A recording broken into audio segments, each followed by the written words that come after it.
computer. Welcome back to the channel. My name is Lucas and I'm joined today by Tom van Lamoen. Is it proper pronunciation? I can imagine a lot of... Yeah, Tom van Lamoen. Yeah? It's okay.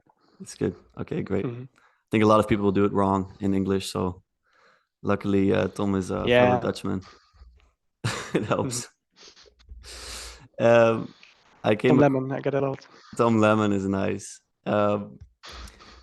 So I'm attending Bitcoin Amsterdam 2023 this year, and I saw Tom as a speaker there. And Tom is the leader of the Libertarian Party in the Netherlands. Is that correct?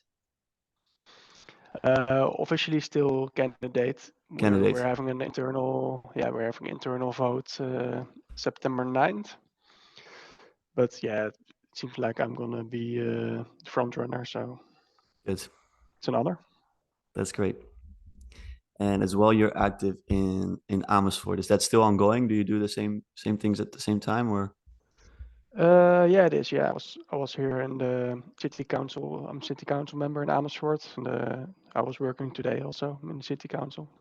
And you have because I didn't recognize the party name. It's a party you started recently with some people, or? Yeah, 2 years ago now.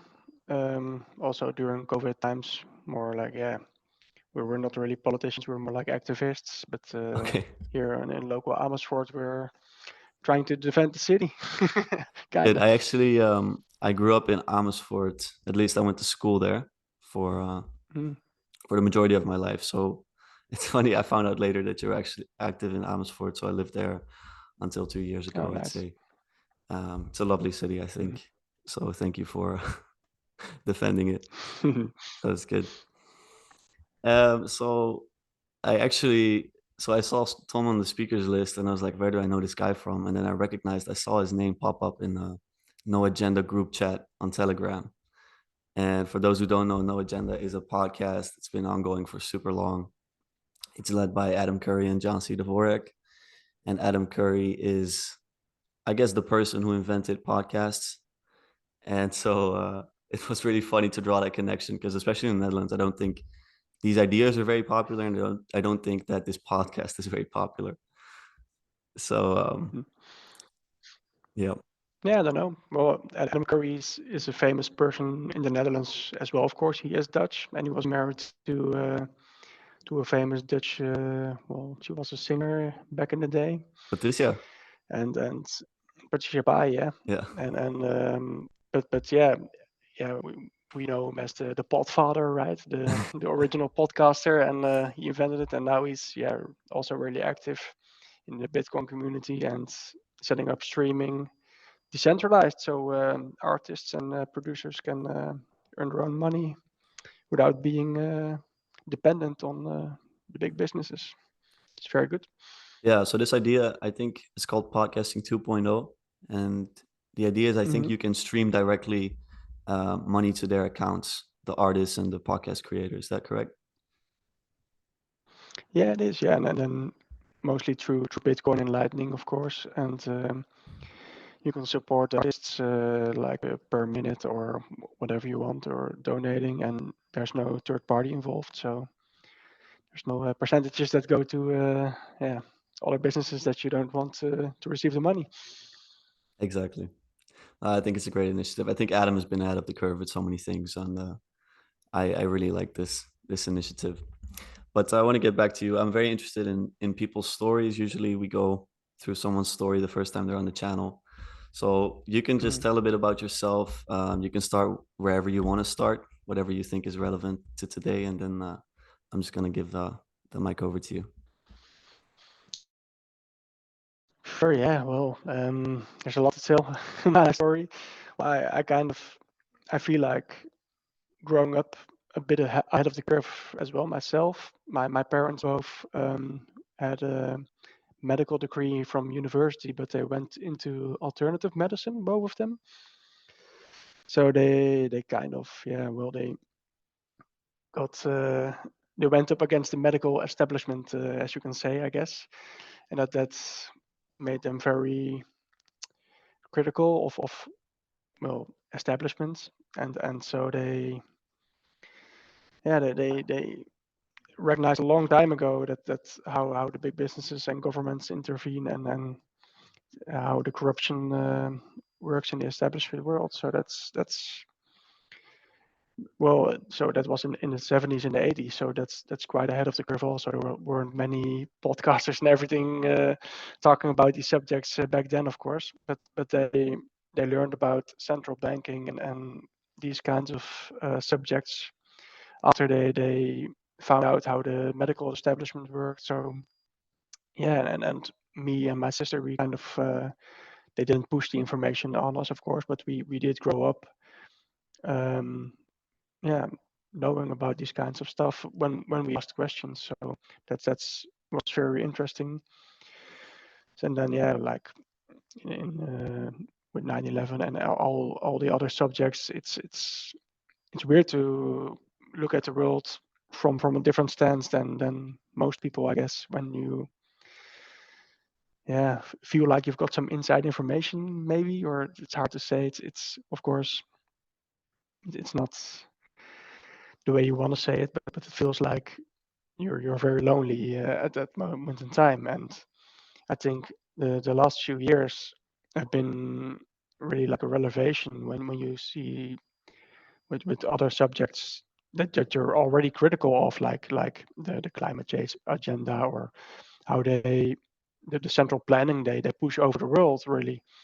And yeah, that's kind of what led me to being more of an activist, I guess. But already for like 15 years probably, and then it was just like the COVID time was the last drop, I guess. So that's when we got a group together in Amersfoort and went into politics. And So what did you yeah, want to? it's been going. Sorry, go ahead. Yeah. Yeah, and yeah, and that's like a low party. But then we for me, I was interested in libertarianism for a long time, and then I got. But libertarianism is a bit sometimes maybe like a self-defeating prophecy, right? So when you're a libertarian, you don't want to get involved into politics. So, but there's a Libertarian Party, and it's really kind of this weird sentiment, I guess.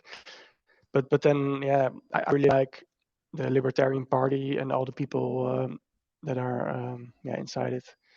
It feels like it's not a political party. It's more like a movement, and people they don't want to rule other people through politics. They only want to abuse the system, I guess, and like get seats in politics, and then just educate people on how we can be free from politics, I guess. So it's just a different take, and that's what we do in Amersfoort as well, and it's getting some traction. So it's really nice to see.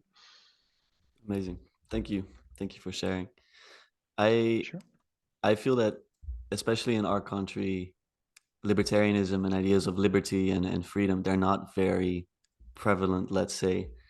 Do you feel like these ideas could take hold even in a country like this? Um, yeah, well, I'm always very positive, and I feel like that um, probably a lot of people in the Netherlands are libertarians, but they just don't know it yet. That's how I feel about it. It's like when you speak to people, they really like their personal choices and personal freedom, and they just don't really, they're not interested in the intricacies of politics, I guess. They just think, well, yeah, government, it's okay, and it's like solidarity to pay for other people, and the government does good things, and without government, who would build the roads and all these kinds of, well, yeah, the same old, of course. But yeah, for me, it feels like when you have like deep talk with people, they really feel like, yeah, of course, I don't want to force my opinion on others, and I want to be left alone in my own opinion as much as possible. And when you see this, then I feel like more people are libertarian than they know themselves. And it's just the yeah, it's kind of the dependence on government. It's rooted very deep. So people, and as of course with the economic and monetary system we have, people don't see they how life could be without the dependence, I guess. So I think we're a really long way. You see in other countries, and of course the global south and the countries that are worse off, they see the corruption more close. And I think that libertarianism is getting a bigger hold there, of course, than in the Western countries where people still have it kind of good. Do you think we have to go through a period of suffering, let's say, before people learn to embrace liberty? It's a hard question. Suffering is such a cruel word, of course, Yeah, but I do feel, yeah, that people need to see that we've been like also living above the curve a little bit, because the inflation and the money printing that happens, it um it's like stealing money from the future. And so we've had it really good for a really long time, and now they're seeing the history is catching up. And if it should be like with Austrian economics, if it was a more natural growth, then we wouldn't be as well off as we are now, probably. Well, I don't really think that, because the money, of course, it's being yeah, slashed away. But still, I think it should have been a more natural growth, so we wouldn't have the inflation, and then we would have been well off by a lot. But people just don't see it, and now because of the inflation, we've got a lot of money stolen from the future. And of course, it's all centralized in the big businesses and in government and in the banks. But still, even the lower classes have had it pretty much okay for the last time. So I think it's growing a lot. People are starting to learn what is going on. So that's why I'm still pushing this. And for sure that libertarianism in the Netherlands, it's like a fringe community. But we feel like, yeah, we have to be principled about it, and stick with the truth. And truth takes the longest, right? That's what they say in the Netherlands also. It's the long road. But yeah. I feel like people will come to us naturally when they find out what's going on, kind of like that. Okay. Before we continue, I'd like to ask you what are some of the main libertarian principles for people who don't know? Because I think that would really help in understanding where this discussion is going. Sure. Well, there's also different different ways of libertarianism, kind of. But if you Google libertarianism, then it says it's all based around the non-aggression principle. And for me, I'm kind of more philosophical and spiritually principled, I guess. I'm voluntarist. That's one of the libertarian, how do you call it, paths. Principles, paths. Okay. Yeah. Principles. Yeah, Yeah, I think a path. I think one of the branches, yeah, let's say. path is okay. Yeah, branches. Yeah, Yeah. but there's like more classically liberals. They still believe that government should like protect property rights and personal rights. And voluntarists are more principled about everything's okay as long as there's no force involved. Everything should be voluntary exchange. And then there's the anarcho capitalists, Mhm. and they're more principled against there shouldn't be any hierarchy at all. Probably more like so that's more extreme, I guess. But I feel like voluntarism and anarchists are pretty much the same. It's just other nuance. But for me, voluntarism is more like all the pieces of the puzzle came together in how I feel like we have the most human system. It's the only system that's compatible with humanity, I feel. So that's the non-aggression principle, is that you um, my freedom ends where your freedom starts, and there's every way of force is immoral. So it's more like a social contract that libertarians want to abide by, I guess. Okay. I think you've written that voluntarism connects spirituality, philosophy, and politics. Can you unpack that? Sure. Yeah. Well, I've written a lot about it lately. It helps me. Yeah. set my mind in focus, of course. But that's the article that I sent you. It's called it's in Dutch, of course, so I have to translate What's the Dutch title? Vrijwillig vertrouwen. So it's voluntary trust, I guess, but trust like trusting someone. So voluntary trust, and I feel like that's a very spiritual, philosophical way of looking at it, because the way government works is that it's also what they try to tell us. You have to trust us. Like everything is based on trust. We let other people represent us, and we have to trust them. But the way I see it is that it can't be trust if it's not voluntary. If we don't have a way to say no against the system, if there's no way out of taxes or no way out of not choosing to be represented, then it can't be trust. And of course, in government's really far away. I can choose to trust my neighbor, but somebody I don't know, how can you trust somebody?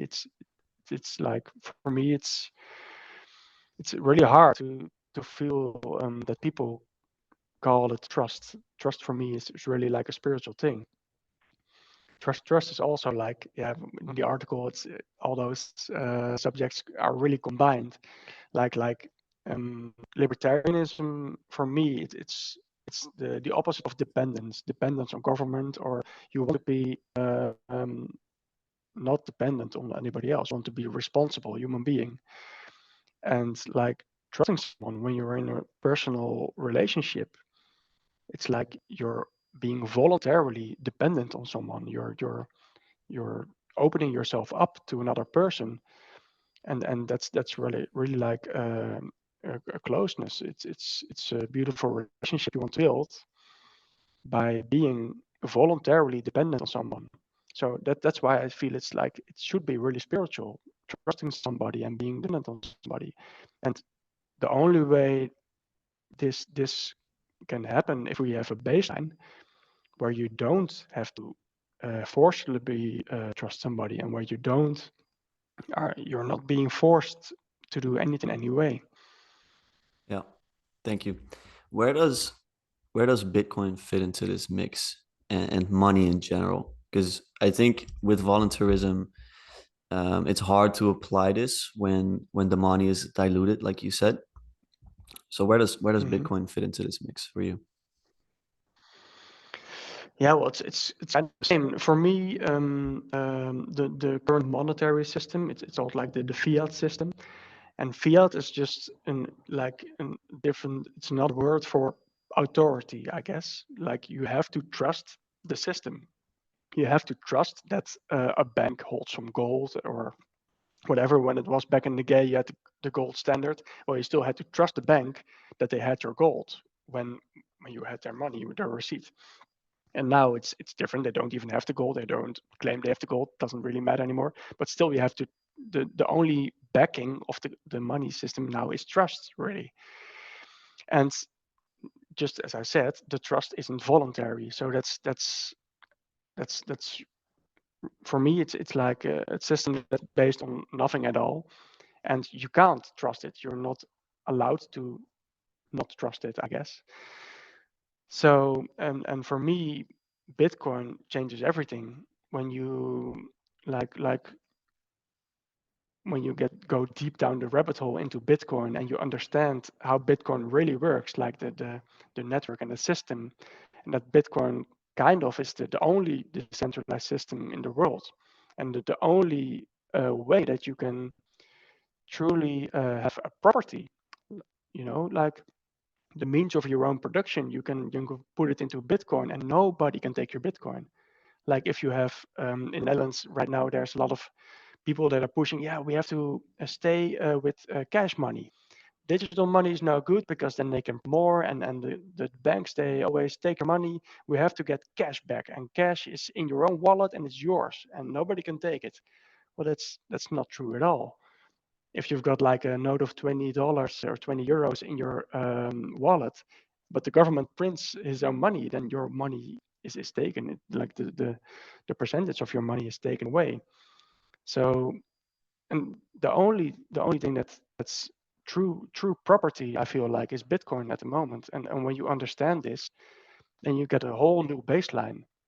Like, there's no way the government, they have to torture you to get your 12 words out of your brain or whatever way. It's the most it's the hardest property we have. And property is like, most of the people see property also as the basis of libertarianism, because if they can't take your property by force, then how are they going to tax you and how are they going to coerce you? It's like it's the biggest defense we have against involuntary exchange. So that's a bit more going for me. That's why at the my quote was on the announcement for speaker, and for me it really is that Bitcoin is digital libertarianism, the digital voluntary exchange.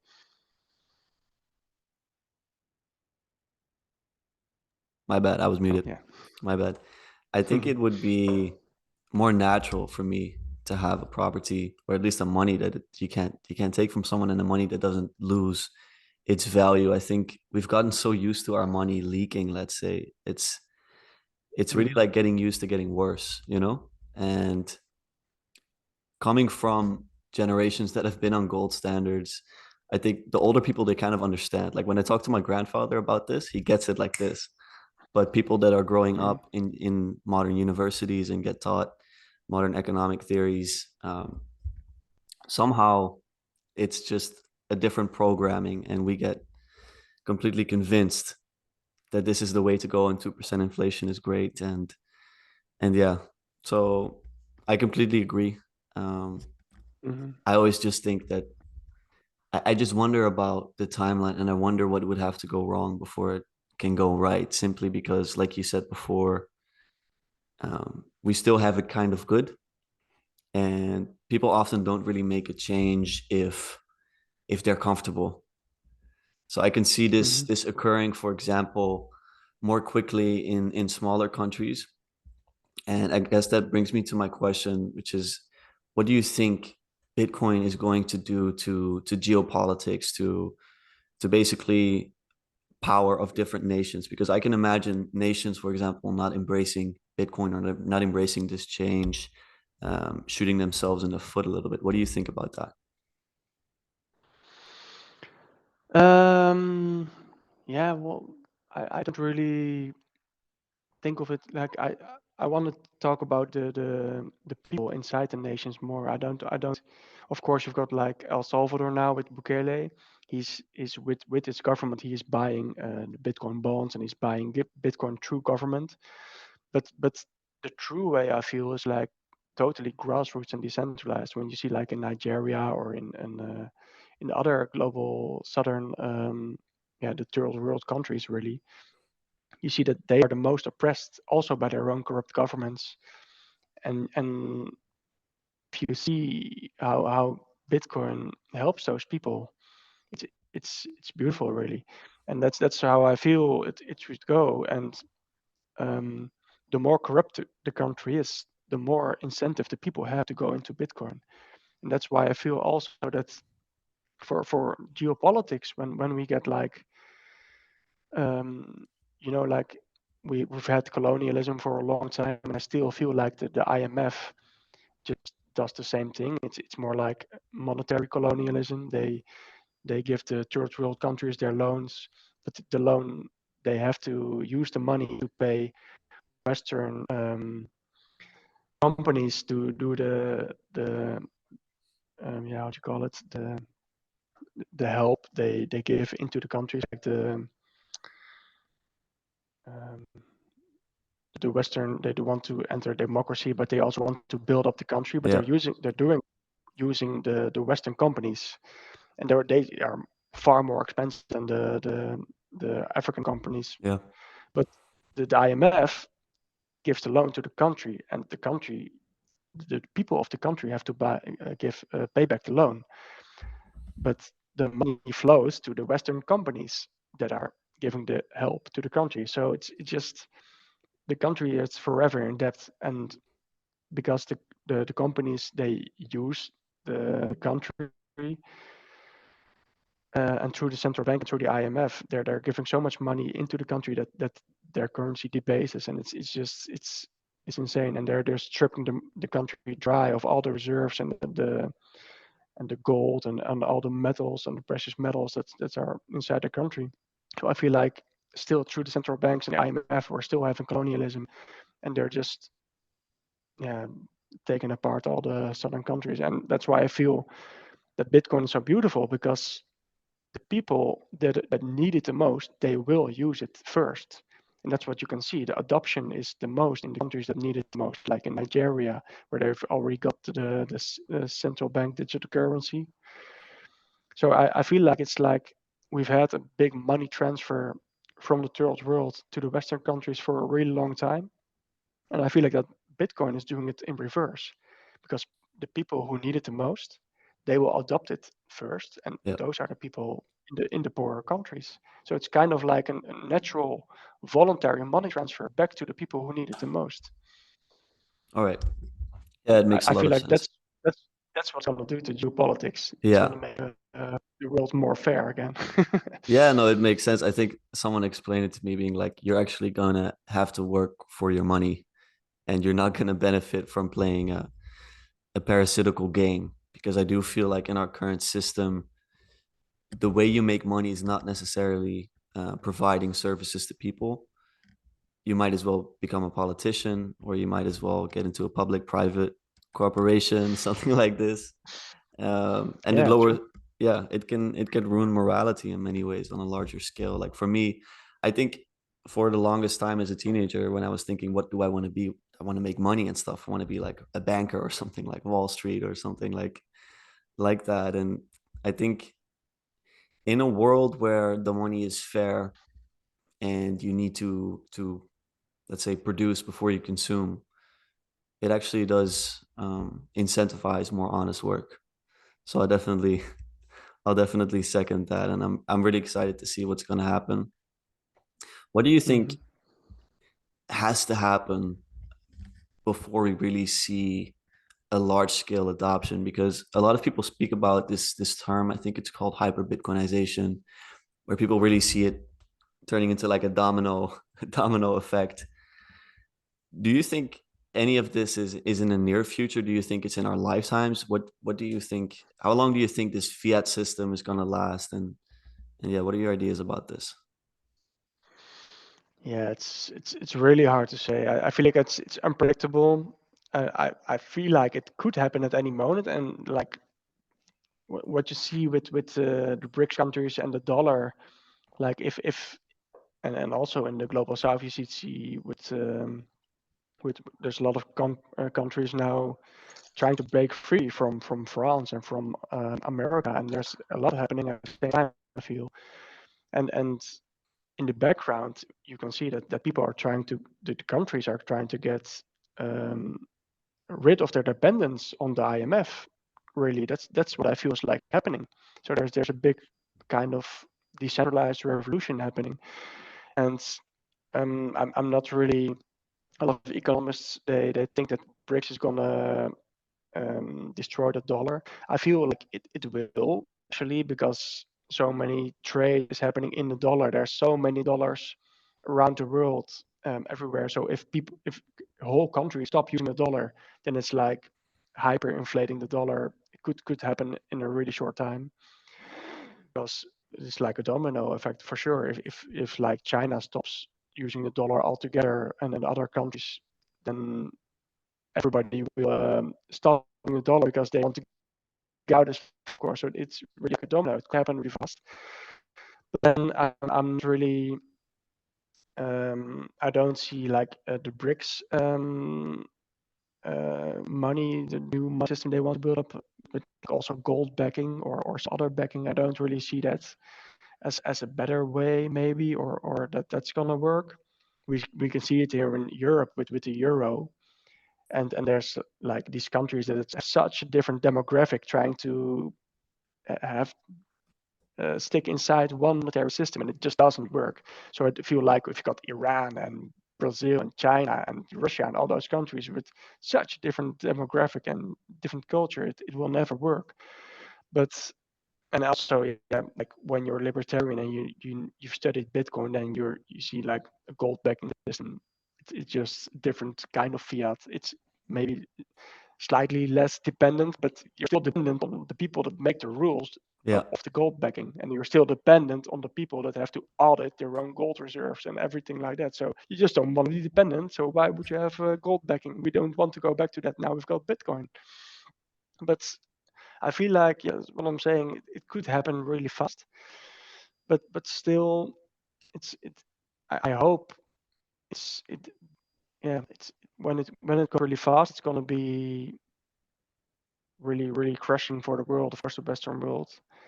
But if it goes slowly, then it might be even more crushing because people won't know what's going on until it's too late. It's really, I can't really, even if you're really into economics and can see the flows happening, it's so unpredictable, I feel, Yeah. because who knows what's going on, and that's what I'm saying. I'm trying to educate as many people and reach as many people as fast as I can, because I feel like it could go wrong anytime, and people need to prepare. But still, yeah, the biggest thing is that people, they can't prepare if they want to put in the time to learn about the system, and they want to save themselves, then they can. And it's also like it's a voluntary option for people to go into Bitcoin.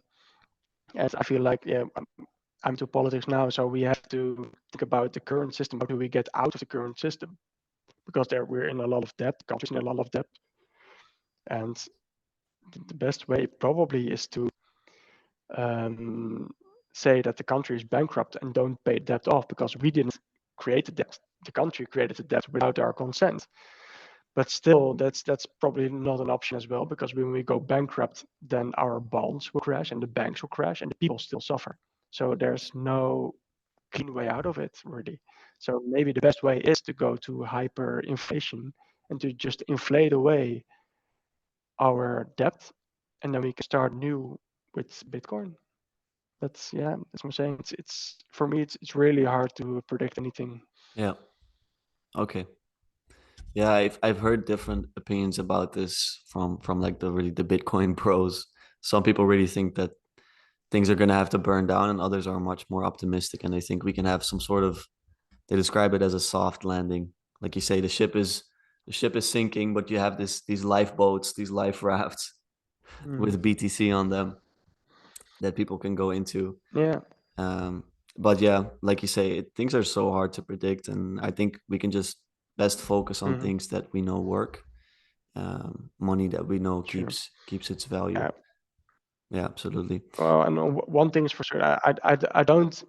Okay, I'm into politics now, and I can see from up close that it's so unreal that I'm trying to, well, have my opinion inside the city council and talk about the economy. And I've, like 1.5 years ago, I was saying, oh, we're gonna go into a recession, depression. Why are we spending so much money on these big projects and everything? And then they were all like, no, we've got our own advisors and everything's fine.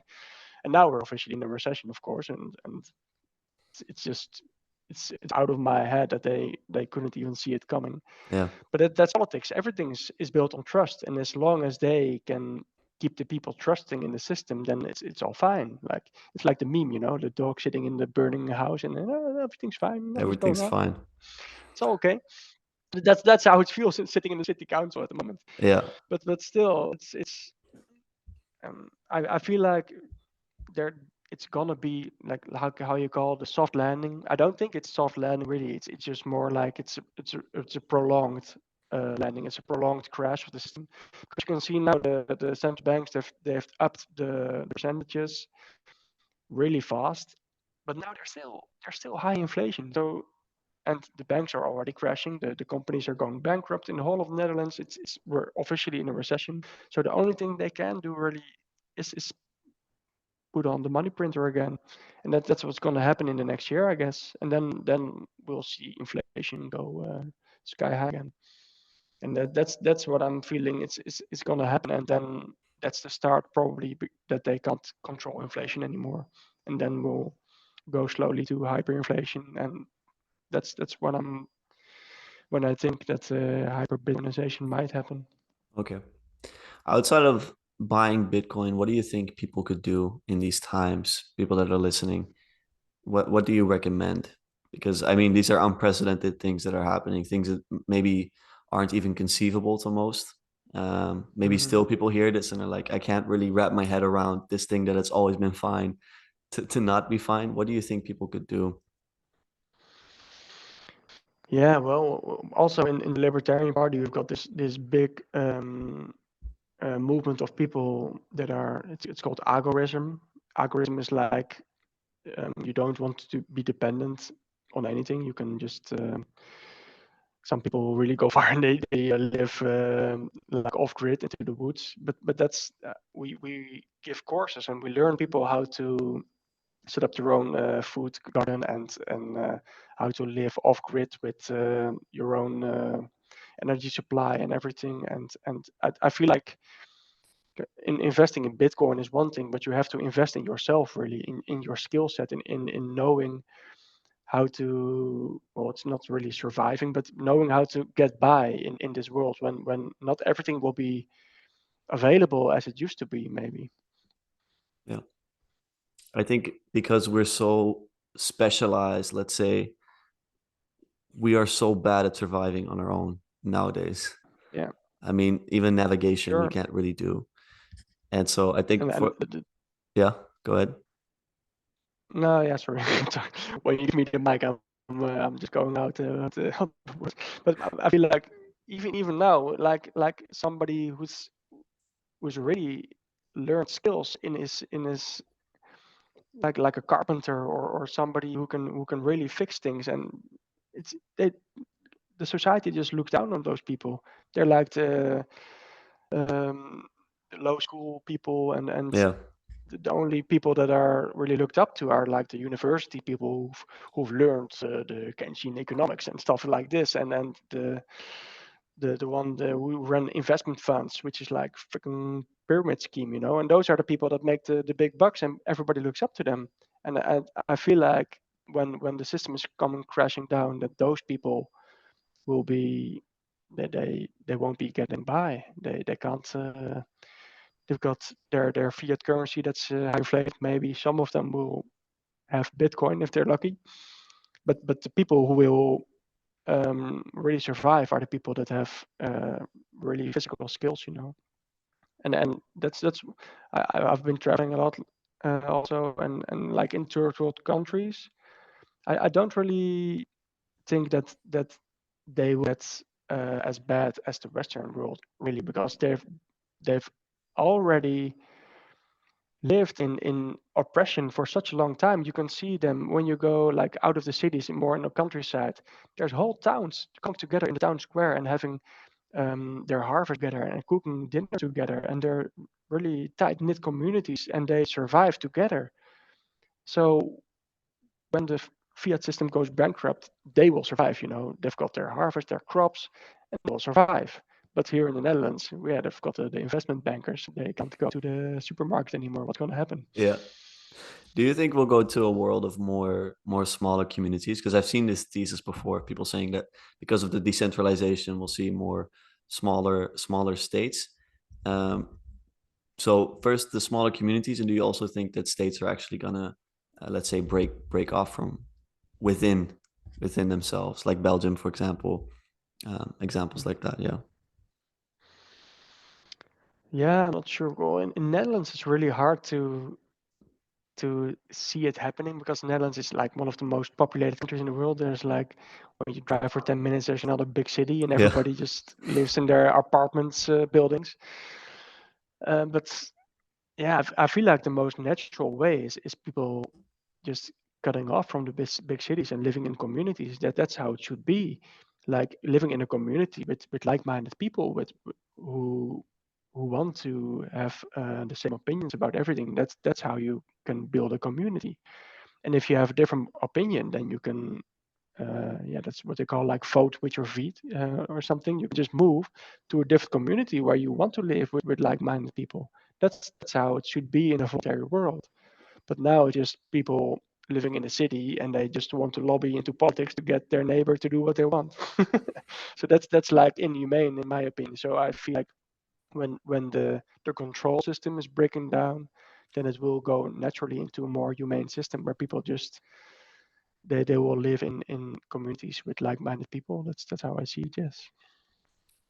Do you feel that the people we speak about, like the people in government, the bankers, all these people, do you think they are evil? It's really hard to say. I've really gone back and forth thinking about this, and the more I am get into politics, this is of course more a lower level than national level, but I I see they're just indoctrinated really into the system, and they truly believe they're doing good by pushing us into socialism because that's how they see solidarity. They take everybody's money and they try to redistribute it as they see fit to help people. And I do believe it's not there. I believe there are some people that are truly evil, like psychopathic people. They're in society, and the thing is that um, powerful positions they attract the psychopaths, the people that want to rule over other people. So that's a problem, really. I think it's not just that all politicians are evil, or there's this like the World Economic Forum and the central banks are interested in that they are evil from the start. I do believe the central banking system was made by evil people, but that's a different story. It's just like that's psychopaths trying to get more power, and now you see it's different. I think it's a little bit of both, but mostly people are just it's the peer pressure and the way that the system incentivizes being corrupt. I guess Yeah. it's a rat race, and then the only way to win is to abuse the system and to rule over people. I guess it's hard to see. I think for a lot of people that will be listening to this, it's hard to see actually the system going away. Like it seems so permanent. Um, I mean, you grow up with it, you know, your parents grew up with it, your grandparents. What would you say to those people who think it's just a never-ending thing? Like I try to because I try to really connect with people that are in this milieu, let's say. Um, Mhm. I speak with a lot of people in universities. How do you get them to even conceptualize some things that could happen? Yeah, well, and that's what I've been doing for a long time as well, and my parents have been doing it for 40 years, and it's such a negative way of looking at the world, really, and then you see everything that's so wrong in the world, and it gets pretty lonely. And now, of course, we've got more communities, people talking about it, which is great. But yeah, become much more positive, and I'm seeing ways out of the system, and that's just the only thing we really need is when push comes to shove, is a way to say no, and then we can set a new baseline and start again. And I feel like we've got so many beautiful technologies, and the world is so strong that when we just get a new baseline, a new monetary system, then it doesn't matter how much debt we had or how the crash is going to be. Of course, people might suffer a little bit, but in no time we can build a system up when we've got a strong baseline of property and sound money. I feel like it's so much difference. We won't even know how much well off we're gonna be, Yeah. and Do and it you? Yeah. it won't take a long time. We can crash like going to zero, and still, as long as we can survive, then just resetting everything, it's gonna be really fast to get back to a beautiful place, I guess. Good. Do you think you'll stay in this country? um I think I've got a wife and two children. One is 1 year old and the other is 5. And of course, we can see what's happening in the Western world. It's getting more authoritarian. But yeah, with my activism and going into politics, I've kind of made my choice that it's a global phenomenon. So of course, I feel like a lot of my friends have moved to Romania or Hungary or Spain or Portugal. There's parts in the world that are like less control of government, which is weird because Spain is like the most socialist country in Europe probably. But they've got this rural places that are like their own communities, and they don't. Of course, there's lots of taxes, but they just don't care. Well, government says this. Well, we don't care. We've got a black market, and we'll do it our own way or something. In the Netherlands, it's because it's such a overpopulated country, and it's like there's no way of getting out of the control, maybe. But still, I feel like that's what I'm saying. It's a global phenomenon, and there's no escaping it in the long run. So if we don't make a stand here in the Netherlands, then I doesn't really appreciate matter. that. Yeah, I think that's really cool. What role does love play in your philosophy, in your worldview? Ooh, that's a nice question. Love. Well, yeah. Um, well, that's the way I see love is what I've already talked about. It's like it's a really spiritual thing, and it's a mutual dependence on each other, and that's yeah, like exposing yourself to somebody and being dependent on them. It's a really spiritual thing, and that's why I feel like it's the backbone of humanity and how humanity should be, and the only way that you can choose to be dependent on somebody and choose to love somebody is when you have the baseline that there's no trust needed. Yeah, it's really I can explain better in the Netherlands. Of course, I Yeah, have yeah, to I understand. translate my article in English, and I can probably choose the better words. But Yeah, it's like it's like Bitcoin, right? The system is trustless. There's it's just binary. It's just math. And if everything is voluntary, then there you don't have to trust anybody. You can just get by, and you can do everything the way you want. When you're single and you're young, it's like you don't have to be dependent on anybody. You can just do what you want. And then there comes a time when you want to be dependent on somebody because they're worth it, and that's what love is really. yeah. And that's what I'm. For me, it's just one of the pieces of the puzzle in the the humanity. Like being voluntary dependent on somebody, that's a beautiful thing. And if there's no voluntary exchange, then yeah, that's like consent, if you that's what rape is really. If there's no voluntary exchange in love, then you can't call it love, and you can't call it anything really. Do you think everybody deserves love? Sure, of course.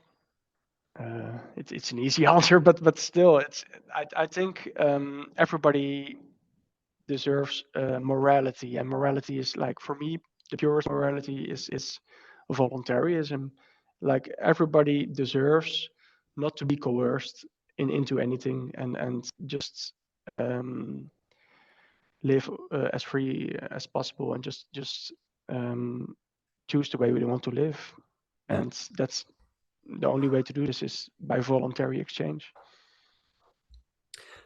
What is your, let's say, connection to spirituality? Is this something you've spent some time on in your life, or are you mostly focused on the, let's say, the philosophical aspect of it?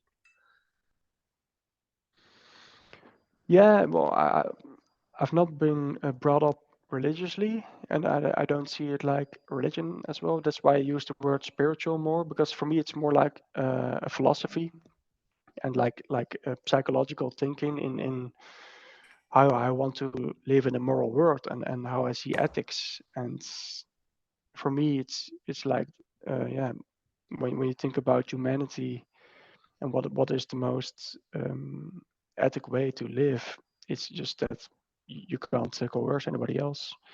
And for me, that's what uh, that's what I'm saying. I'm not really a religious type. I've come to indulge more into spirituality and philosophy just by going into these subjects. And for me, it all clicks at the moment. Yeah, that makes sense. That makes sense. I see a lot of people in this space, in the Bitcoin space, thinking about these subjects all of a sudden in their lives where they haven't ever before. I don't know if you've if you've seen some of this, but like a lot of these guys who were like chasing money throughout their lives, they find this thing called Bitcoin, um, and all of a sudden they want to start a family, they want to peer into spirituality. How do you explain something like that happening?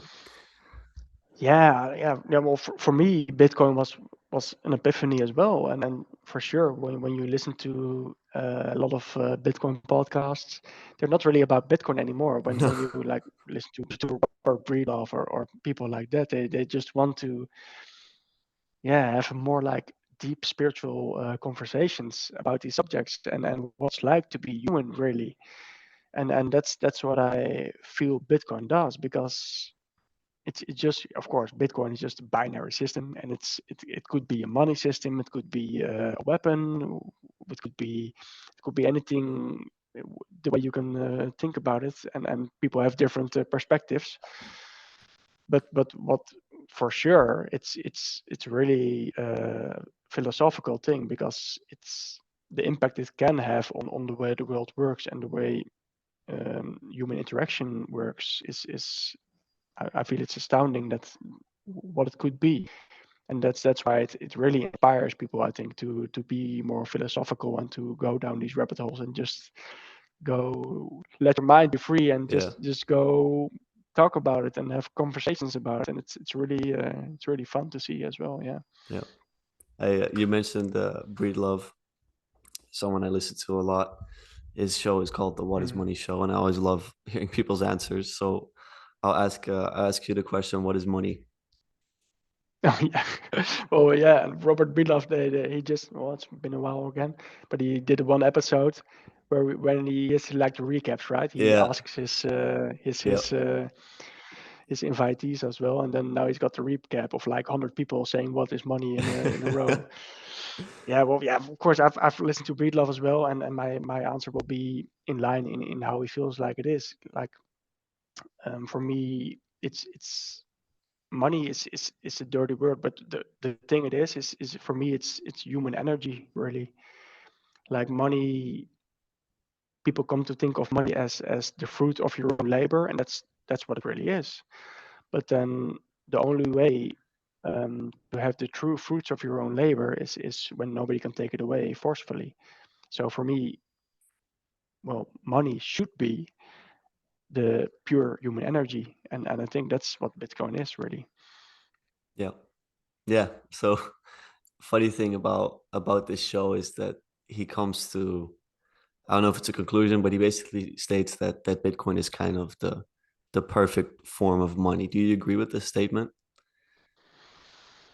Yeah, for sure. Well, um, it's the best money we've ever had, that's for Yeah, sure. And, yeah, and if it's perfect, I think there's lots of companies still building on top of Bitcoin and improving with Lightning and maybe other networks that can be built on top of it. And so it's just it's that's what I'm saying. It's the best money, the best network we've ever had, and yeah, that's what money really is, right? When I talk to Dutch economists, they they they say, well, money is just it's bookkeeping. It's just a network of bookkeeping. From, oh yeah, you've sold me 3 cows and I've got you two brats. yeah, And how do we keep track of it? Well, we have this bookkeeping system, and that's what money is. But then now we have a bookkeeping system where nobody's the bookkeeper, where it's always honest, and everybody who takes part of the system is part of the system, and it's totally decentralized, so nobody can cheat in the system, and that's the first time that we've had this. So yeah, that's why I feel like it's the best invention we've ever had, probably. yeah. Yeah, it's interesting. Some people put it up there with like fire and stuff. And then, it's just so hard to conceptualize. And I think the world is just moving so Hmm. much faster than it used to.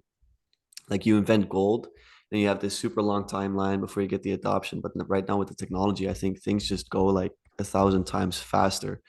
So it's really hard to predict what happens in 5 years, for example. But I wanted to go back a bit and ask you how you discovered Bitcoin actually, because for a lot of people, they hear about it, they hear some propaganda about it, whatever. Mm. Um, Not a lot of people were actually convinced very quickly. So I was wondering how that went for you.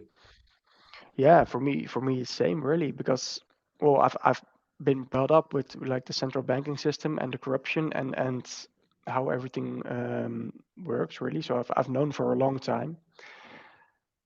And the first when I've heard about Bitcoin a long time ago, but not really when there was only Bitcoin, right? When I've heard about Bitcoin, there was also Ethereum and XRP and all the other cryptos. And then you feel like, oh, it's just crypto. And then I start looking into it, and it's well, yeah, it's crypto, and people can they can just still create it out of nothing. And of course, it's digital and it's a bit harder, but you're still dependent on a third party mostly. So I didn't really get into it till quite recently actually, and that's why I think probably with the podcast of Robert Breedlove and maybe just a little bit before he started podcasting that I found out just by hearing other people talk about it what Bitcoin is and why Bitcoin is different from the other crypto. So I wasn't really into it because of the propaganda. I'm really Yeah. because of the other cryptos that just are schemes, as I feel like, and so it's just the other crypto are just like a different fiat money. It's just digital, and that's what I've felt. Yeah, it's not it's nothing. It's just like Wall Street. People just have they just want to make a quick buck and easy money, and at the cost of other people. That's what I feel like crypto was, and it is, of course. But then when you truly see that Bitcoin is different and why Bitcoin is different, then it's mind blowing, Yeah. and then you're hooked in a minute, and then you're just going listening to all the podcasts and Yeah. you dive all you go all in into Bitcoin, The rabbit hole. and then it's yeah for sure, and it's really weird. We're also like even in the Libertarian Party, there's a lot of people that know very well what the central banks do, and they don't want to be dependent, and they're into gold because well, but not gold backing, but they're into buying gold themselves, and of course it's an option, but they even after like deep and long discussions, they still don't feel like Bitcoin is the solution, or that Bitcoin is an option for them because it's digital. It's not when they are probably invested and um, they've got a lot of gold, so they don't want to think that Bitcoin is better than gold. You know, Yeah. it's Yeah. they're invested in the idea as well. Yes, yes, yes. That's It, probably what it is. And then they're just stuck in their heads with but gold is physical, you can touch it and it's yeah. real, and It's a Bitcoin it's funny not real, argument, huh? it's just digital, and it's just ones and zeros. How can it be real? It's not, it doesn't have intrinsic value, you know. That's the thing they say always, and it's really hard to well, you use of course the monetary principles of what is intrinsic value. Intrinsic value doesn't exist when No. you go into Austrian economics. The only value that exists is supply and demand.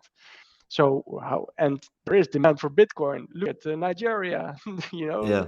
you can No, send exactly. money across borders and at a touch of a second, and there is, it's like saying there's no demand for the internet itself if you say there's no demand for Bitcoin. Yeah.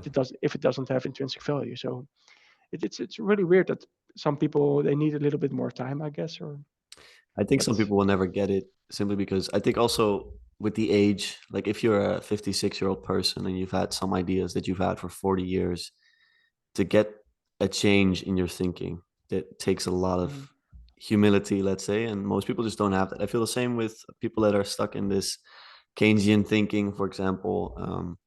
If your entire identity is based around these ideas, then it will take everything to change your yeah, for mind sure. to your own And detriment, it's I'd it's say. it's really it's really hard, and it's like that's what I'm saying. Like I've been like freedom activist for like 15 years now. And you've got all these communities, and especially with COVID, and even maybe before, you've got like with 9/11, or maybe with the George Floyd event, and with the climate change events, and the narratives. There's more people seeing the corruption, or they call it waking up, but I really don't like calling it waking up. But that's what they call it, and it's maybe now the best way to talk about it. But it's you don't. What I've seen in my own experience is that people don't wake up gradually. They're in denial until the end.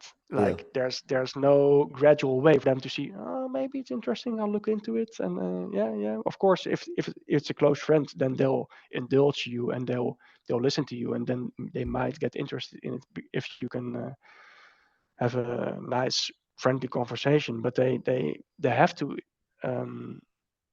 they really have to find out themselves. That's how the brain works. You can't be convinced of it. You have to find out yourself, and just and that's why it's exactly as you're saying. It's when your whole world is based on like your own, the way you see the world. It's really hard to say that you've been wrong all your life, and that's what I'm saying. There's no gradual way in people getting it, really. I think it's denial until something snaps, and then they're like, fuck, why haven't I seen this all this time?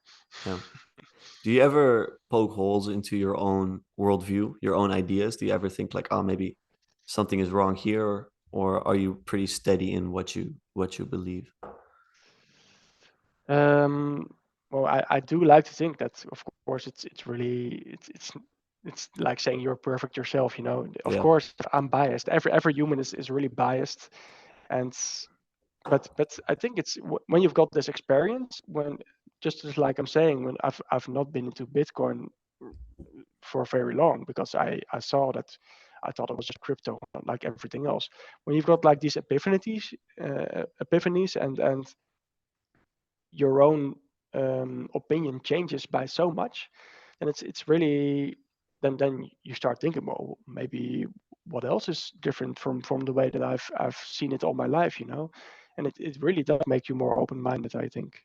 Just having the experience of your own opinion changing in such a drastic way it's really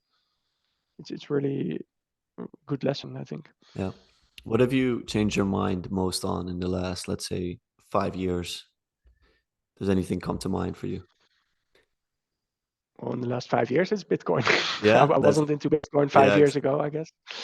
But before, Anything else outside of this? yeah, the other things I've been into longer, I guess, Yeah, like the health system, I could or like tell. education. I'm homeschooling my children also, so that's the thing I'm into. Yep. And there's another person here in Amersfoort who's also part of the Libertarian Party. He's called Peter Hartkamp, and he wrote this book, Het gedwongen onderwijs voorbij. So it's like, you know the book? Yeah. Or No, something? but No, the name, it makes sense. Forced education is over. Yeah. Something like this. Yeah. It's like a literal translation, but Yeah. he's got a Sudbury school, so that's like a democratic schooling system, and of course they don't get any subsidy from the government, and they're like outcasts. But it's really interesting, and this guy, how he and his wife as well, they've got TED Talks. I can send them to you, but these guys are like insane in just the same way. When you think about Bitcoin, or think about the health system, or Austrian economics, they really know how children work, and how the schooling system should be facilitating children, not just teaching children. That's the same as ruling people in the government. When you've got children in school and you're just forcing education on them, it's the same thing.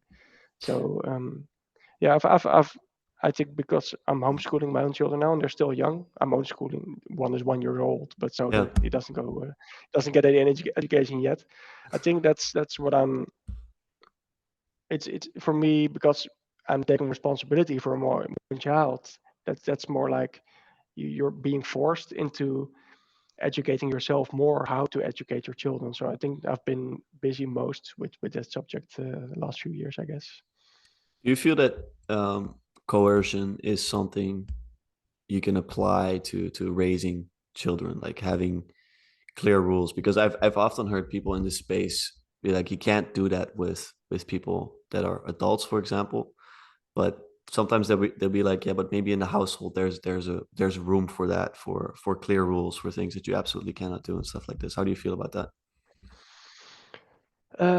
Yeah, well, I think you have to be really nuanced in the choice of words because like you don't I don't think you can set laws for your own children, like saying you can't do this and you can't do this and just because I say so, or just Yeah, because if you don't do it you'll get punished. The only way is for them, um, well, for sure, I feel like they have to learn everything themselves, and they have to, like fall down and learn to stand up by themselves, and that's probably with everything. But of course, you can't let your child learn to run into the street when there's a car coming. yeah, So there are like there are exceptions, exceptions, of but course. then when you when like something like that happens, then the only way to let your child learn the best way themselves is just to explain all the consequences of their actions, and then they can still like sort of the most they can freely choose. They can do everything voluntary, but they have to know what the consequences will be. And sometimes the consequences will be that when daddy get mad, or like that we get really frustrated, or that we get sad because of the actions of the children, and that's okay. You have to show them the consequences of the emotional boundaries as well. But there's just a different way to yeah, that's what I'm saying. It's more nuanced. It's more like the consequences of actions, and learning, teaching the consequences instead of teaching them what is right and wrong, because Yeah, they will have to find out themselves what is right and wrong. They have to see the consequences of their actions to see if they're moral or not. yeah. All right. What are some of the best arguments, if any, you've heard against your worldview, voluntarism, libertarianism? Um, can you name any? The, the best arguments against? Well, there Yeah, aren't any, of course. because No. you seem very secure in your worldview, let's say. Are there arguments that have been powerful to you? Yeah, well, the arguments that most discussions and debate I get in, it's the arguments are like that won't work in the system, and we've been doing it all this time. It's just the way it works, and those are most of the arguments. So I don't really see them as arguments, but still, it's there's kind of truth in it, because why isn't everybody libertarian if I'm so secure in talking about it? Because it's just it doesn't really work for everybody, and I think the next level that we have to get into is that people can, if there's like people who want to live in a communist commune, or in a society where they do have like no personal property and everything is shared, that's okay. And people, they have to find out by themselves what system works and what system they want to live in. But um, and that's a hard argument, because there's a lot of people who think that socialism is the best. It's based in solidarity, and it's the only humane way. That's how they see life. And but the thing is that we have to teach them that it's okay, and they can live in their own way they want to live, as long as we can do the same. But the thing is with socialism and communism is that they can't afford to let us not be part of their system, because then their system doesn't work. and but still, like I don't see it as sound arguments, because then I would be convinced, of course.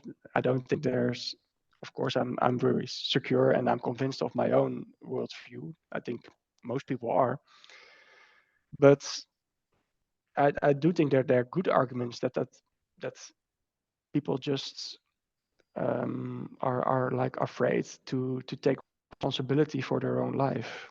Yeah. And that's what libertarianism also is. You have to take responsibility for your own life. And I feel like the best argument against libertarianism is that a lot of people, they don't want to be responsible, they want to have the comfort.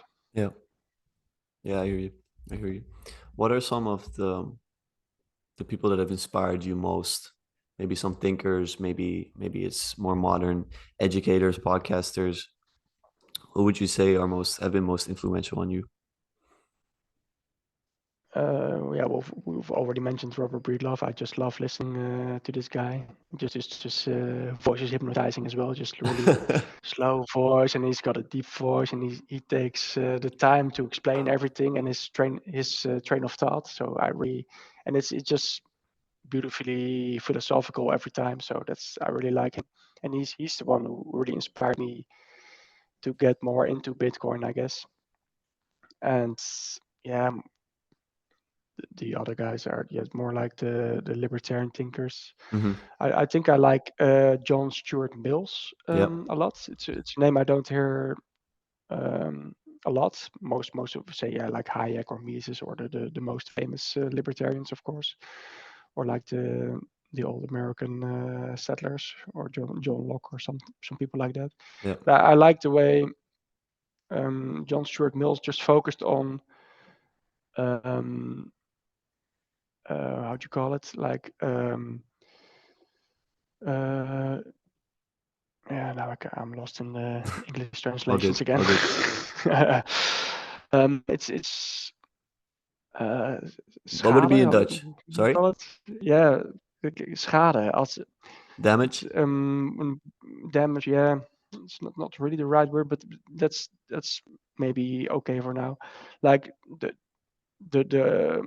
you could, it's just the same way as freedom. Like, you're free to do anything you like as long as you don't damage me. Like, that's Yeah. kind of a literal translation of Yeah. his philosophy.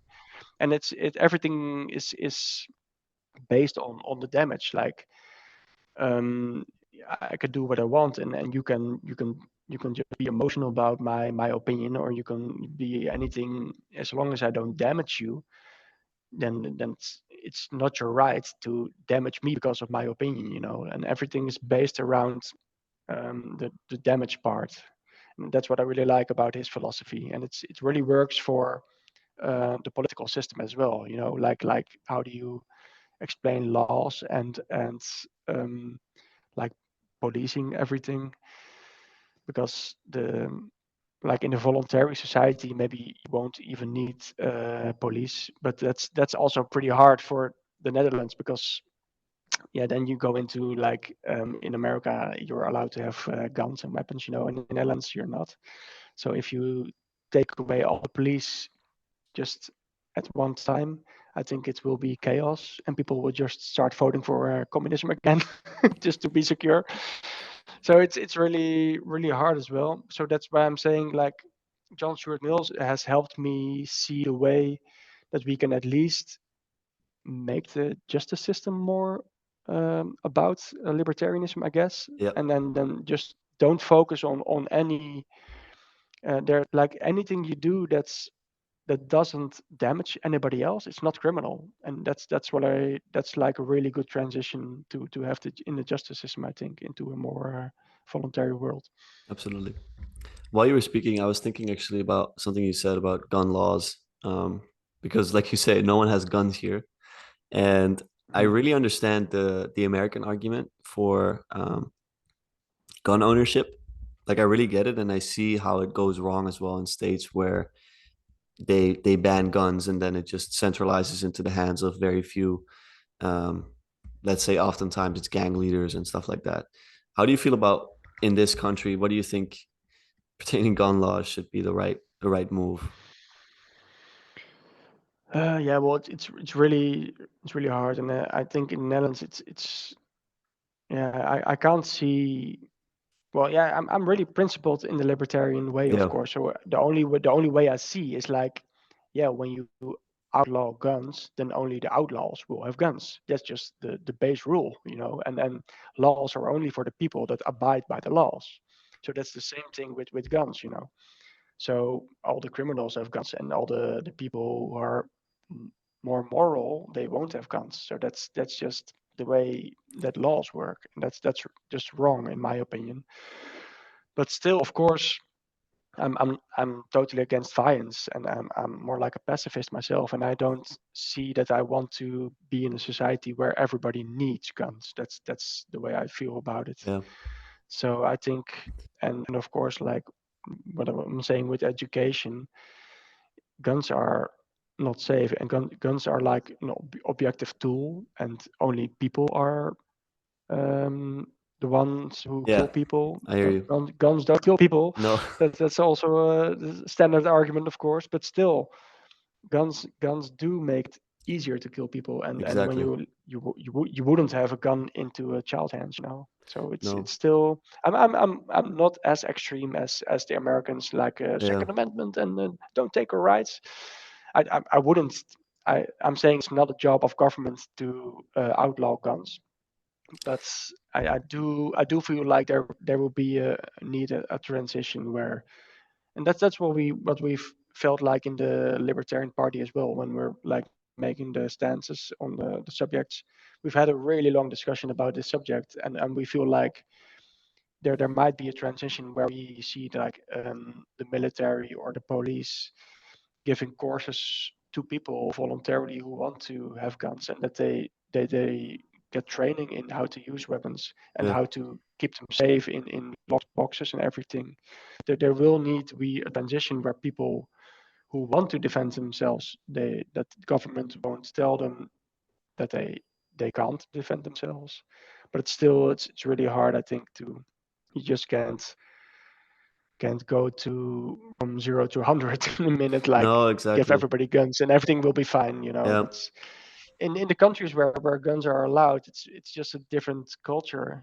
yeah, They go more in rural areas, and they go hunting with guns, and it's just more they've no they've grown yeah, accompanied to guns, yeah, and they know how to use it, and they can teach their own children and their own communities. And in the Netherlands, we just don't have that. So when there's no way to teach anybody how to use the weapons, it's harder, I feel. yeah.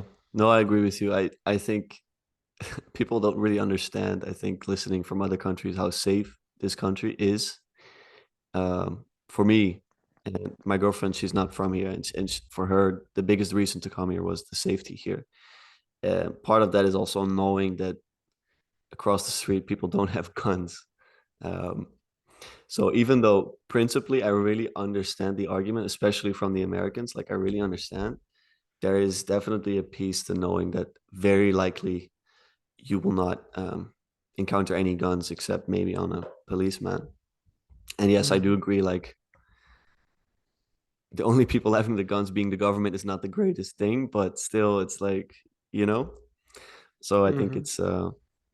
it's a really tricky one. Yeah, And but yeah, go and ahead. and also the thing I feel like is Bitcoin is a solution to violence, you know. And the only way that's why it's safe in the Netherlands, because people, it's just a community where, well, there's criminality, of course, but like we've been the most progressive country on drugs and other Yeah. subjects, maybe. So there's maybe less criminality in those subjects. Of course, we're probably the biggest ecstasy and cocaine Oh supplier yeah. from the whole world. Oh, But absolutely. still, you know, it's just there's not as much gang violence as in the US, Definitely not. I'd say.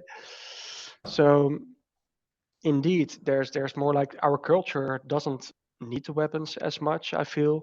And I think that when you have something like Bitcoin, where the way Bitcoin works is your personal property and all your wealth, it's really hard. Even at gunpoint, you can just give them the wrong key, or they won't know who to attack, because it's like a transparent system, but they don't know who the wallet is from, and they can't, before they rob you, they won't know what they're going to get out of it.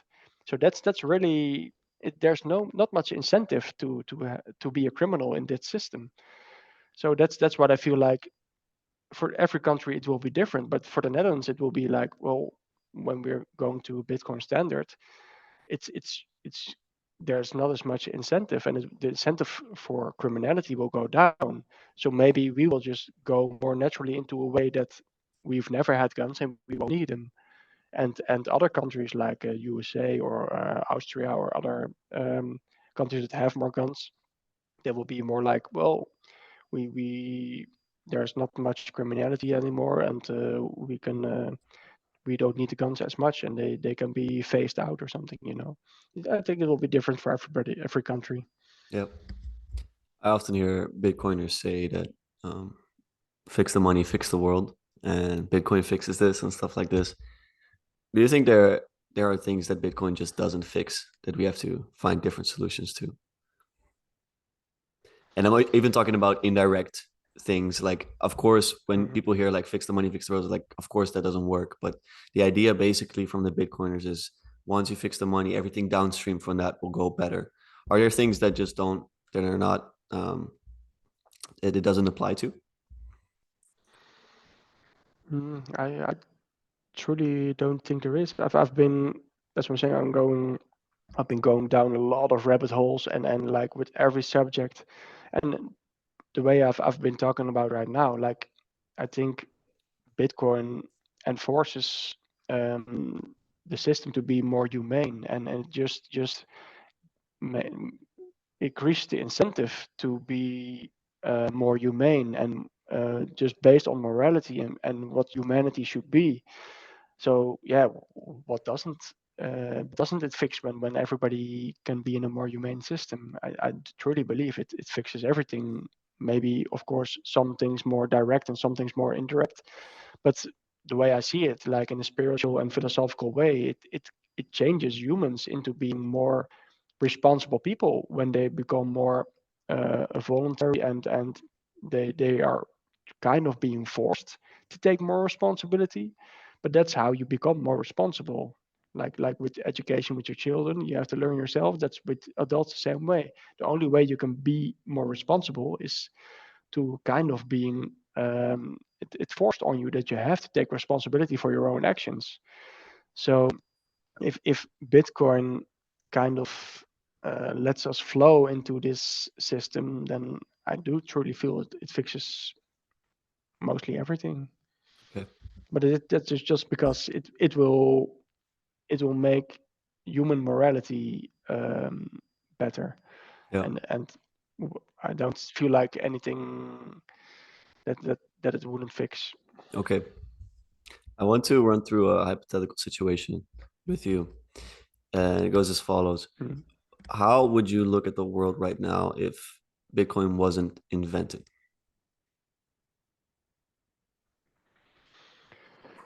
Oh yeah, I can't imagine really, like as I'm saying, like 5 years ago when I didn't understand Bitcoin, I was still being an activist, and I was still being positive, and like trying to get as much people on board on how we might fix the world, and how we can become better people ourselves, and trying to take more responsibility for the system that we have. And for me, taking responsibility was like telling people how bad the system was and how bad the central banks are oppressing us and everything. And that's like, it doesn't feel like it's a very positive way to look at life. But for me, like it's like doing the work and trying to make people see in how they want the world to be is still a positive way. So I was, even without Bitcoin, I feel like we would have gotten there in the end. But yeah, for me, Bitcoin is the best tool we have to get there faster. Yep. What good things do you have to say about the current political and financial system? That there's a Libertarian Party. No, yeah. Well, the good thing, well, yeah, that's more and more that I go into like philosophy and spirituality. Like when you go into like Eastern religions and more like the Indian religions and everything, and you go, I do feel like that this is the way it should be. Like without the darkness in the world, there can't be any light. And I feel like maybe when you just take even more steps back and go into how the world should be in like philosophical waves of humanity, and I do think that we need like dark periods to reinvent ourselves and to take back our humanity. and Yeah. and I do feel like that's what you see in history as well, like with the fall of Rome, and then you get another empire, and everything is prosperous again, and all the people are doing well, and then it corrupts, and then it starts all over. I think that's we're at the end of the Roman Empire of the Western world at the moment, and it has to fall for us to reinvent ourselves and become more humane again. So that's how I feel like I it's I'm not really. Of course, I'm kind of personally angry that the world is corrupt and that there are evil people, Yeah. but still it feels like it's the way it should be, and that we need to like fight our own demons to get above it. So that's why I'm saying it's ultimately it's the way it should be, and that the bad things in the world are part of the world. Yeah. So I even if I hate it, it's when you sometimes when I take steps back and say, yeah, well, it's just part of the world, and it made me who I am right now, and I'm thankful for that. No, absolutely. I also feel that we wouldn't be anywhere without evil. It's I Hmm. think a point that people can often forget. Like there wouldn't be any good without any evil. So in many ways, it's necessary to have it. It doesn't mean it's a good thing per se, Hmm. but it does mean it's kind of a necessary part of the world, um, Yeah, for sure. to find it distinguished. All right. I was wondering, because you're a speaker, of course, at the Bitcoin Amsterdam event. Do you have an idea of what you're actually going to speak about? Yeah, well, I'm not really giving a speech. I asked them if my speaking position could be a political debate, because Ah, of course the Bitcoin conference is 1 month before the elections, so I kind of also want to use it to plug the Libertarian Party a little bit. And I asked them, well, it's our government fell, and it's 1 month before elections. Can't we have a political debate? Because I saw a while ago that Mahir Alkaya was also coming to the Bitcoin conference, but he declined after this because he's not running for the Dutch parliament. He's like from the Socialist Party, for people that don't know it, and he was also kind of pro Bitcoin, so he was gonna speak about it. So I thought, well, maybe we can have a debate on like with a more progressive party, a more liberty-minded party, and that's the way I can, show our political stance to the world, and we can use it for our campaign. That's really useful for us, for the party, of course. So, but now they still thought it was a really good idea because it's the elections and people would be interested. But now I'm going to debate Jason Meyer, and he's from he wrote a book, the Progressive Bitcoiner, I yeah. believe it's called. Okay. And so he is a Democrat, and he's progressive, and he believes in the welfare state and everything, and he's got some good points to make. And it won't be a really hard debate. Of course, we're Bitcoiners, we're friendly, and it's going to be just a nice talk, I guess. But it's going to be announced as a debate, and we'll have a host as well who will keep track of the time, because you can hear me talking, and I'll take up all of the time Yeah. if they let me. So it's got fun, I think, and just um, yeah, just like right now, trying to get my libertarian view out as much as possible, and he can defend the progressive welfare state of things. Yeah. And I think it's going to be really interesting because for me, it's like, well, it's natural that Bitcoin is like a libertarian subject. Yeah. And then I've listened to a bit of his work now, and it's I think it's interesting to just compare in how progressive can also see Bitcoin Oh, for sure. and trying to fix their system. So it's going to be fun, I think. Great. I've often heard Bitcoin described as an apolitical tool, given that it doesn't really discriminate between people that use it. And it makes me happy to hear that there's a bit of dialogue there, because ultimately I don't think we're going to go very far if we just agree with each other on everything. That's why we have the libertarians, the conservatives, the liberals, and everything in between. I would actually love to see Eva what is it, Vlardinger Broek, something like that. Because Oh yeah, yeah. she's a bit more of a Mm-hmm. conservative, I think, to get like the tripartite debate going. Yeah, yeah, yeah. But she's I don't yeah she's a political commentator, I Yeah, feel, she's just a but commentator now. She I got don't out of think it. she yeah. Yeah, I don't think she's been in politics herself, right? I think she might have been But with FAD for a little bit mm, a while no, back. I'm not sure. Could be. I'm not I sure. I, um, I know a lot of people from this party as well, and but yeah, I think it's going to be interesting. And I don't think Eva is really into Bitcoin, but they're taking a lot of Dutch people that are also like on the side subjects like politics and philosophy. Of course, there's more subjects than just Bitcoin to talk about, and I think it's going to be interesting. Yeah. Absolutely. I think for my last question, I think I already know the answer, but is there a conceivable reality? So, is there something that could change about our current state of affairs that would make you consider embracing something like conservatism or a liberal worldview? You mean liberal more like progressive Yeah, or yeah, socialist or yeah, like democratic. well, yeah. At, at, at the way I currently see the world, not really. No, I'm totally invested because it's for me like the way I look at the human morality just fits and everything falls into place for me at the moment. So I can't see myself going back to another opinion where I think that government needs force to make the system better, and that's how I feel like that's conservatives and progressives and leftists, right? It doesn't matter. The spectrum doesn't really work anymore, I feel, but still, for me, there's like people who want to use government to oppress people, and there's libertarians.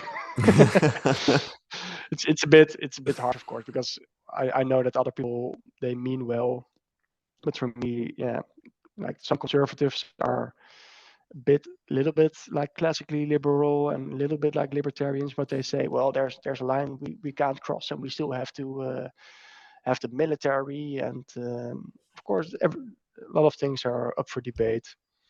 But there's like, yeah, it's fun to see that I can agree with also here in the city council, like, well, we ran on the COVID and the freedom of choice for vaccinations and all those things when it was like the COVID era. So they of course they're framing us as far right because that's what it is when you want freedom of choice.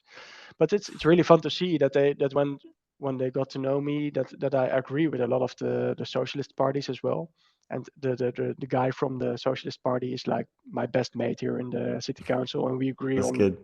almost everything. Like we see the same problems, but then our solutions are quite different. Yeah, But it's still fun to see, And then there's like the more conservative parties that I agree with, like making the market more free and less government intervention in the businesses. But then they want to put cameras all around the city and check everybody and have like a really strict rule of law, And it's like, no. yeah, yeah, It's just I'm kind of in between, and it's really fun to see. yeah. I'm very grateful to you for engaging in the dialogue. I think it's definitely something that people do way too little of, especially also in the community we're in, because like you said, I don't know if you said this, like you feel maybe the start, feel like you've got some knowledge and other people may not have it. Maybe you feel alienated in some way. Um, and I think it's just a great thing to put your ideas up to other people's ideas to see if they hold true. Because at the end of the day, we're just trying to figure out what the truth is instead of just being right. And so I commend you for going on this journey. Seems like a lifetime journey. I don't think you'll stop anytime soon. Um, Yeah, for sure. for sure. It's So for me like the way last years have been going. When you like get into politics and you're forced to debate your own opinion more, and you have to be more secure in your own opinion. So you have to reinvent yourself in how you express yourself, and it's just been yeah. You it's like a personal growth is going really fast at the moment, and yeah, it's for me it feels really nice. Yeah, and just that's why I take almost any invitation to take a deep dive into yeah, a nice conversation. It's really I learn a lot from it myself. that's great. I really thank you for responding.